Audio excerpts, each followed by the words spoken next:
Matt Derry locked on Lions. Travis Rogers locked on Rams. Ford Field, the site Sunday night for game one. We'll crossover here on a Thursday. All right, Travis, what's it going to take for the Rams to win? What are some keys? What are some things you see that could get an LAW? I think they're going to have to get pressure on Jared Goff somehow, some way that doesn't include Aaron Donald. This is something that I've been, everydayers that listen to Locked on Rams will hear me say this over and over and over again. It's exciting in one sense to see a defense without Aaron Donald for the first time in 10 years, that he's been such a mainstay. He's been so good.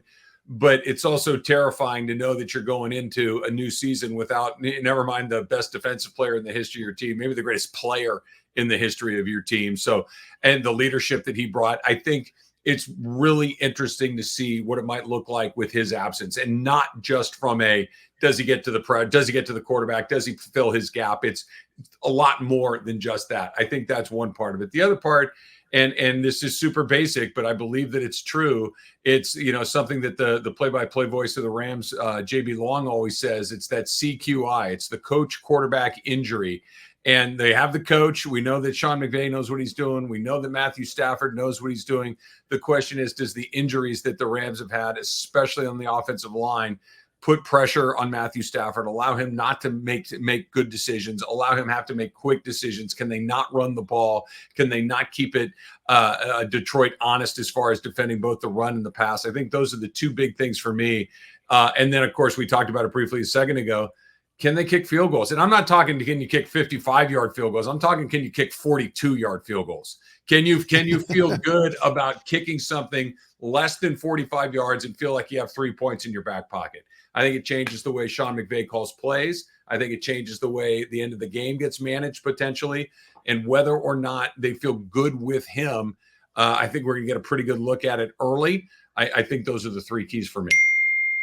Yeah, I love the pressure thing. I think the fans, look, that first home playoff game, the first time since '93 that Lions fans got to be in their own building for a playoff game, it's hard to replicate that. I mean, these fans are hungry. It will be loud. Don't get me wrong.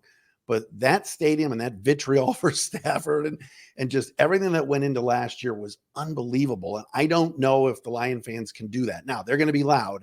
And I think a big key is stay loud. Jonah Jackson, shotgun snaps with noise, hasn't played center in the NFL, in college.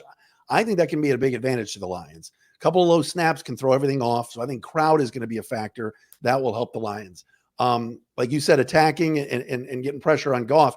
Same with the Lions. Who's that opposite edge? Is it James Houston? Is it Marcus Davenport? Josh Pascal? Who's going to Derek Barnes? Who's going to get off the edge? Tackle a little bit shaky for the Rams right now. I think that's a definite key. And again, like you said, Jake Bates, can he make these kicks? Last year's game was close. Maher did his job for the most part for the Rams, and of course Badgley for the Lions. But I think with offenses that have not worked a ton here in August and September, and guys are going to be rusty. I see this maybe coming down to the kicking game. And is Jake Bates that guy for the Lions? I think we're kind of lockstep on a couple of these keys, Travis. Yeah, it's funny. It's does your offensive line protect your quarterback? Does your quarterback make good decisions? And does your kicker make the kicks that they're supposed to make? Right. That's pretty wild. That's basically what it is, right? Well, but there won't be any center snap problems, I don't think, with Frank Ragnow. This is I wouldn't think so. I wouldn't think so. I do like the Rams and Sean McVay and Matthew Stafford in particular, that even in a loud environment, like you mentioned, last year in Detroit, I was talking with my co-host DeMarco Farr, he does sidelines for the Rams radio broadcast. And he played in the NFL for a long time. He's a Super Bowl champion. He played in 3 Rose Bowls as a member of the Washington Huskies. So he knows big venues with big moments. Said he'd never heard anything like he heard in that game in Detroit. So that they've been in that environment, that those guys have been through big moments before, I think, hopefully, if I'm being optimistic, will serve them well. So you see the Rams, you going to pick the Rams? What do you think?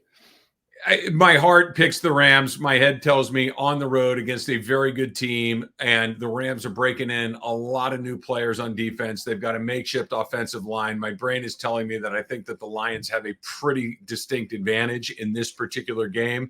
I never underestimate Sean McVay. I never underestimate Matthew Stafford. So I think the Rams will keep it close. I do not think that they are going to get stomped. I don't think that happens very often in the McVay era, but I just don't know if they have enough horsepower right now to beat that team in their own backyard. I think that the Lions win it by a field goal or less.